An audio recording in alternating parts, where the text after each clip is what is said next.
Project and welcome to this week's tutorials. Today we are going to be focusing on the hips. We are working a lot of outer thigh in this routine, so I want to talk about some ways that you can release the hips in the leg series, in the lunge series, as well as a really great alternative for the oblique series in case laying down on your side on the floor isn't right for your hips. So with all that being said, let's get started.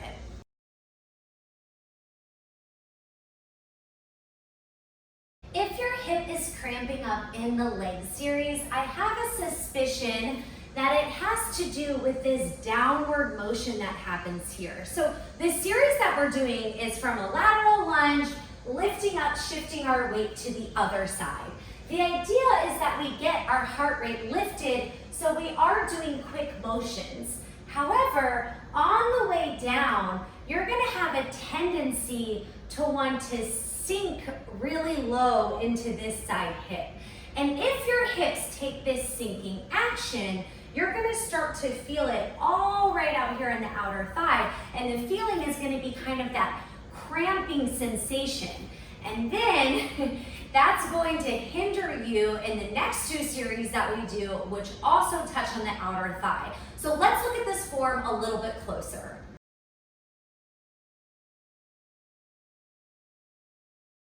When we take a lateral lunge, we are centered over our working leg and the opposite leg is light. Our hip bones are even. Now, because we're not doing a straightforward facing lunge and because this leg is over here out to the side, this hip that I'm touching right here is going to want to drop low. Did you see what happened? Which causes this hip to jut out. And this is really what we have to avoid. So I'm gonna take this hip over here, I'm going to lift it up, that recruits the oblique, and that's going to help me line up this leg. Now, the second piece of this is that you actually cannot go very low. So when you're doing this, you're gonna think, oh, I have to get way down here, but this is way further than what I want you to do. Instead, I want you to focus on keeping this hip inside of this knee.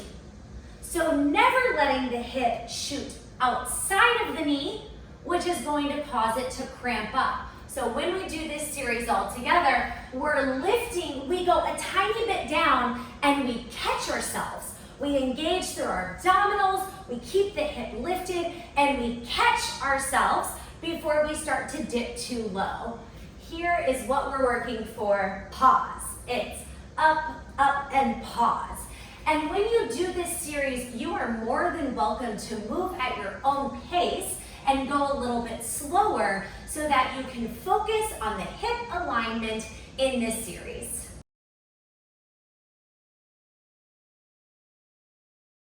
My last tip for the leg series is to think about where your weight is landing in your working foot.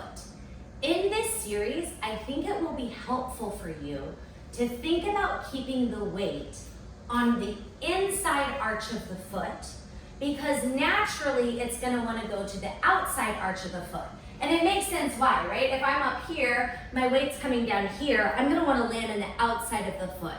So just mentally think about keeping more weight to the inside arch, which may help you align more. We're not getting wild here. I don't want a bunch of ankle rolling. Don't overthink it. Just imagine that there's more weight, right? There's like the inside arch of your foot is a little bit weighted, and I think that should help you align.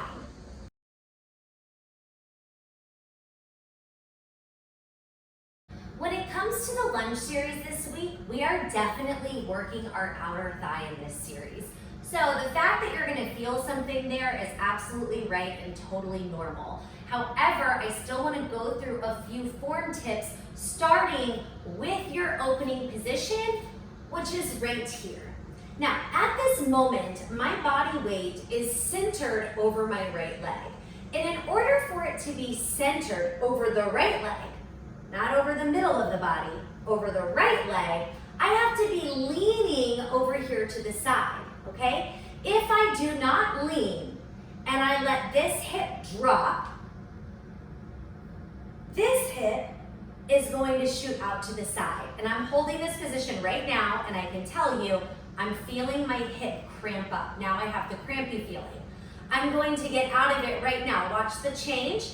I push the hip over, I lift up, woo, find the balance, engage through the belly, and now I'm working more of the muscle of the right side. Do you all see that difference? So wrong way is going to be here, right way is going to be here.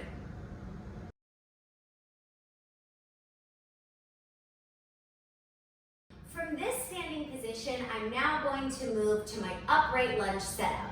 So my lifted leg sweeps back and my chest angles forward. Right now, both my legs are straight. I have a long spine. I am angled forward. Then we're going to bend the knees to land in our upright lunge. Okay, now the next count is 7, 8, and that's where we pop the hip.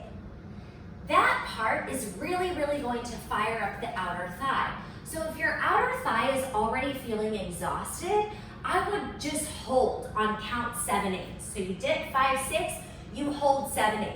Then join us as we angle forward, and then I would also delete this next little curtsy lunge, because that curtsy lunge, once again, is really designed to fire up the outer thigh. So again, if you're feeling a lot of outer thigh already, you don't need to work it anymore. Here is what your series looks like. You sweep back, 1, 2, 3, pause, 4, dip, 5, 6, hold 7, 8, lean forward, 2, hold 3, 4, come back up, 6, lean to the side, bring your butt forward.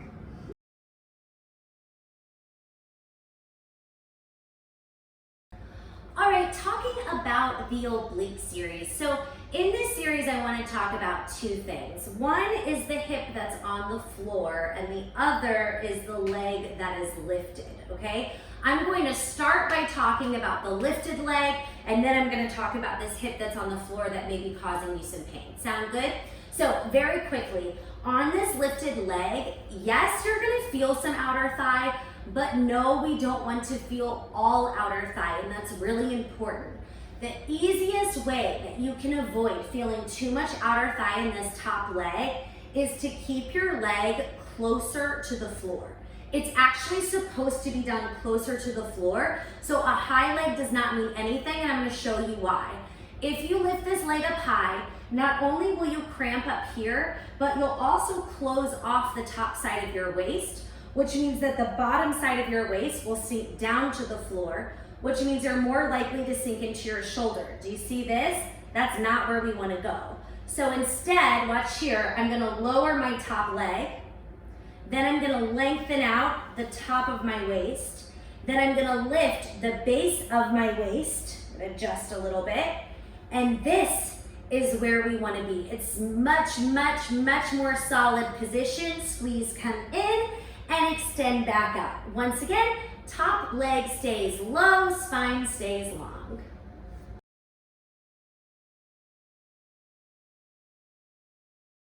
When it comes to the hip that is down on the floor, I know that this is a common problem.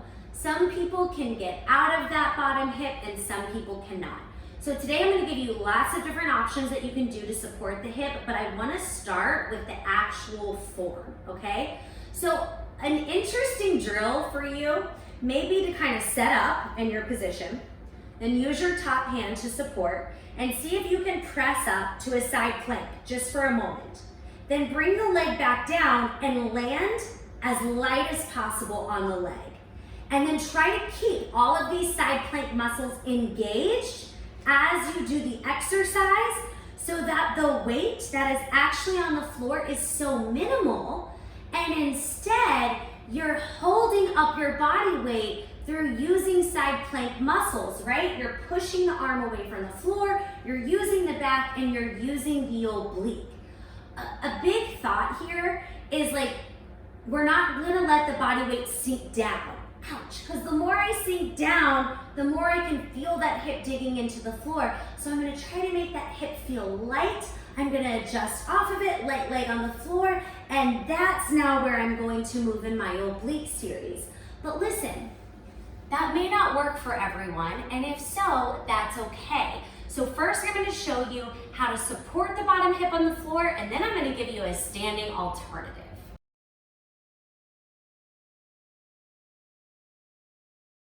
For supporting the bottom hip, I've just grabbed a pillow from the couch to place underneath my hip. I have a feeling that a lot of you are going to like this option. I would love your feedback, but taking a pillow underneath the hip just gives it a little something extra to rest on. I mean, already I can feel a difference here. My entire leg is supported. I still have the form. The pillow is going to knock the hips up a little bit higher, which will make it easier for the form. This is definitely a great option. And the other thing I want to say, when you do this series, maybe allow yourself to really explore it. So maybe think a little bit less about being precise, which I know I so rarely say that, but instead maybe think length and long. Pull it in. Like get into the body and into the flow a little bit more. Worry less about everything being perfect and see if maybe that helps you kind of land in a sweet spot. I know it does for me, so I want to offer that to you as well. If the pillow is not available, you could also roll up your mat a couple of times. And when I say that, I want you to go 1 and then 2. And then that will also give you some extra cushion. However, it will still be firm. So the pillow will give you a little softer cushion. This is going to give you a firmer cushion, okay? And next up, I'm going to show you how to do this series standing.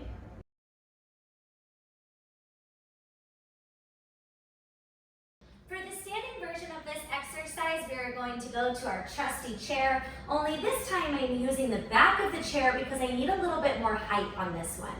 Another option would be to use a kitchen counter. Kitchen counters tend to be a pretty perfect height for this, so feel free to use that as well, but today I'm going to show you right here on the chair. So for my setup, I want to have my hand on the chair with a soft elbow. I also want to have a soft standing leg, so my knee has a little bit of a bend, and I'm going to lean over to the side.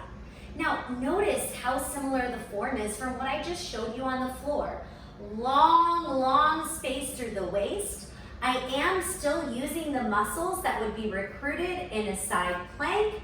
All of this is lengthening out. Oh, and this leg is not too high, right? We don't want to take it there. So stretching long, almost like a rainbow.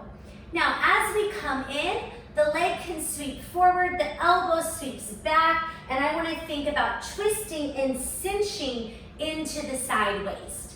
Here's the thing that I need you to watch out for. When you bring it in, you cannot let your knee come past your hip. If you bring it all the way up here, do you know where you're going to feel it? You're going to feel it right here in the hip flexor. This is really going to tighten up. So we have to make sure that we keep our range of motion contained. So check it out. As I come in, I stop just before my knee is in line with my hip. Twist, engage, and now sweep open nice and long. Exhale, in, squeeze. Inhale, open, extend.